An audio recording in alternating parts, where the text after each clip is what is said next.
കളി കാര്യമായി. തല കലത്തിൽ കുടുങ്ങിയ കുഞ്ഞിന് രക്ഷകരായി അഗ്നിശമന സേന.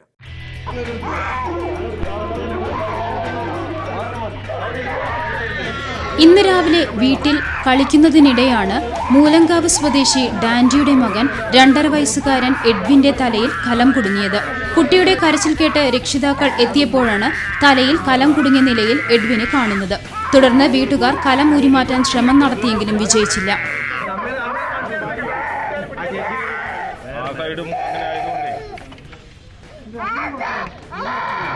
തുടർന്ന് ബത്തേരി ഫയർഫോഴ്സിനെ വിവരമറിയിക്കുകയായിരുന്നു.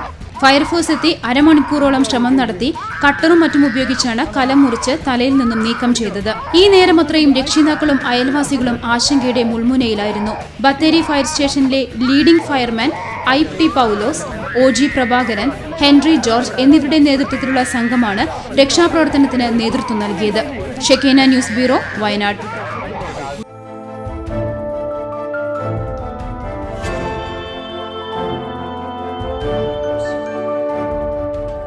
ഷെക്കൈന ടെലിവിഷന്റെ വാർത്തകളും പ്രോഗ്രാമുകളും യൂട്യൂബിൽ കാണുന്നതിനായി ഈ ചാനൽ സബ്സ്ക്രൈബ് ചെയ്യുക. നിങ്ങളുടെ മൊബൈലിൽ തത്സമയം നോട്ടിഫിക്കേഷൻ ലഭിക്കുന്നതിന് ബെൽ ബട്ടണിൽ വിരലമർത്തുക.